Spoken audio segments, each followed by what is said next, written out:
Audible versus Storytel. Audible and Storytel are two very reputable audiobook streaming platforms. Which one is better, I would argue, depends heavily on your needs as a consumer, like literally any other two things in the universe. Because despite what people use them for, we really are looking at two very different animals here. So in this video, I'm gonna go over the differences between them and why it would make more sense for someone to pick one over the other. I'm not gonna talk about the similarities because these two really are that different from each other.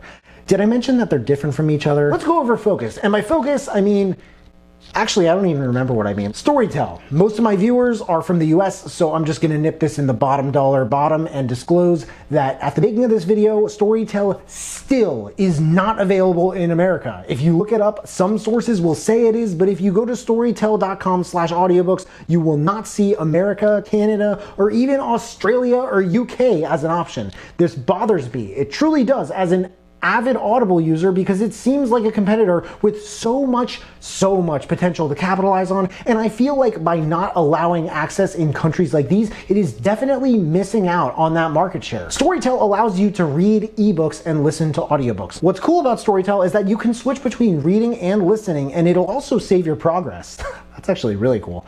Audible has two main membership options. There are other ones, but they really just piggyback the second one. The first one is called Audible Plus, and the second is called Audible Premium Plus. Audible Plus allows month-to-month all-you-can-listen access to the Plus catalog, which is thousands of audiobooks, meditation programs, and podcasts. It's unlike Storytel in general in that the ebooks is all Kindle. That's Kindle property, which I know nothing about. The biggest difference between Audible and Storytel is Audible's focus on book ownership as opposed to just streaming all you want. Storytel is more like Netflix for movies and TV shows, or Spotify for music. It's all subscription based. A small portion of Audible's insane selection is subscription based, but I have been an Audible user, and only an Audible user, if you can't tell, for about 10 years now. And I will tell you that the Audible Plus catalog is really generally not the stuff that people run headfirst into, as soon as they enter a library. Sure, there are some really desirable books in there, but they are not the most popular picks. So especially most of it, if you're a Premium Plus member, is focused on buying books at as low a price as possible. And when you buy those books, they take it so seriously that you get to keep them forever in your library, even if you cancel your membership. Storytel doesn't do this at all. They don't let you own anything. In terms of value and purposes between the two platforms, one is focused solely on all you can listen for a considerably affordable price, and the other one is mostly focused on permanent book ownership for as low a price per book as possible. These are the primary advantages they both have over each other. You cannot even buy books on Storytel, but when it comes to Audible, the more you buy, the more you save, which again, as a 9-10 year avid Audible user, I would argue is not the best fit for everyone. Storytel tends to be more for someone who wants to treat audiobooks like a library, and Audible is more for someone who really wants to build their own library of audiobooks. In my opinion, there's nothing at all wrong with either of these choices, but I do suggest assessing which works better for you, and I've made lots of videos going more in depth on Audible. I will link my most comprehensive and recent one below. More on the pricing info of each later on. Selection. Storytel claims to have over 950,000 audiobooks on their site. The reason for this is many of these vary by language. So if you're looking for a book that is strictly available in, let's say, India or Poland or Israel or Switzerland or Germany or Brazil, but not a primarily English-speaking country, I imagine it would be easier to find. It's not like they have all these titles in any given language.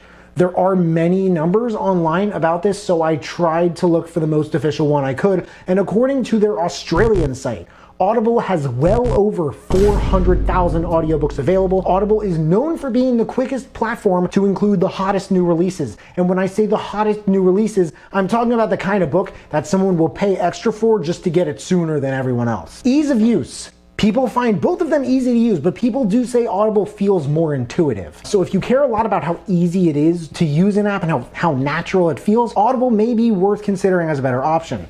Languages. I'm not going to list all of the languages they come in, but according to their respective sites, Audible brings their audio programs to listeners from over 180 countries in 47 different languages. Meanwhile, Storytel is available to listeners from 26 countries. I'm telling you, Storytel, you guys are crack-a-slack-a-lackin' in 41 different languages. Okay, that's pretty good. Free trial. Both platforms have a free trial. Storytel lets you use the service for 14 days. The Audible trial is 30 days. It allows all you can listen access to the Audible Plus catalog. This is a lot of books, but it is a very, very, very small fraction of their full selection. And you will also get 1 free credit, 2 for Amazon Prime members, that you can redeem on any audiobook on the site. If you cancel the membership before the trial is over, you still get to keep the book. Compatibility. Audible is compatible with any Apple and Android, as well as Alexa-enabled devices, Fire TV, Kindle. Storytel is available on Apple and Android devices that support the app or Google Play Store, but not on Amazon or Microsoft devices. Price. Everyone's favorite and least favorite subject. Storytel comes in at, I did the calculation and it came out to $9.66 a month, but that's in US dollars and it doesn't really matter because it's not available in the US.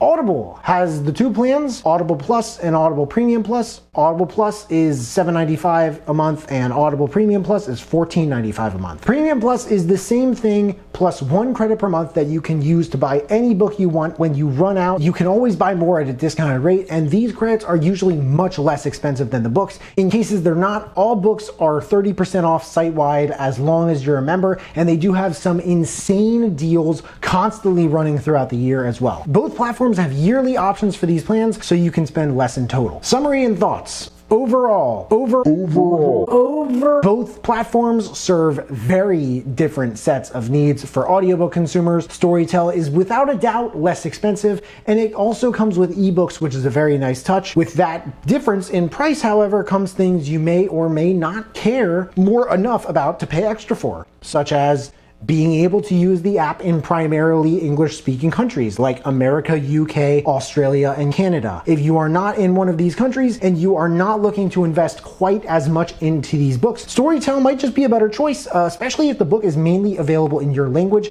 Again, that's why they have a library of literally about 1 million books. The ability to own the books you listen to, even if you stop paying for a membership, which is very nice if you're trying to build a digital audiobook library, or if there is only a list of books you were planning to listen to. That way you pay it all at once and you can re-listen to any of it forever without having to pay anything monthly afterwards. In most cases, whatever that new book is that everyone wants, Audible is just about always the first one to have it on their platform. Finding the app a bit easier to use and navigate, I suggest trying both free trials just to see for yourself. One might suck so bad that it'll make the other one look perfect. I don't know. 6 more languages available in 154 more countries, and integrated compatibility with Amazon devices of all kinds. If you have a Fire TV, Kindle, Alexa device, it can be extremely, extremely convenient to use Audible. Storytel does not make you pay extra to listen to a full book, but that's the thing. You're buying the book and you can listen to it whenever, and you're buying it at a considerably lower price than retail. Sometimes almost 90% off. What would you say better fits what you're looking for in an audiobook listening app? Seriously, what would you say better fits that? This is always what I'm wondering when I'm putting these videos together. There's a lot to consider, there really is. I mean, people work so hard for their money. You may as well make sure that you're spending it in a way that works best for your needs and your lifestyle. When it comes to audiobooks and self-education, I very much appreciate that everyone out here is doing their due diligence in making sure that they're making the right decisions. So those are my thoughts. Research everything on Audible versus Storytel. I hope that this video helped in some way or another. If it did, please make sure to smash that like button, subscribe if you haven't already so you can see more of the videos that we're putting out on this channel. Also, I've made like 3, 4, 5 other videos comparing Audible with other audiobook apps. If there's another one that I have not compared it to that you really, really want to see, also again, let me know in the comments. But if you really want to turn it up a notch and turn on that notification bell to get a notification whenever I drop new videos, that would mean the world to me. Thank you so much for watching. I really appreciate it. You can find me everywhere and I will see you then.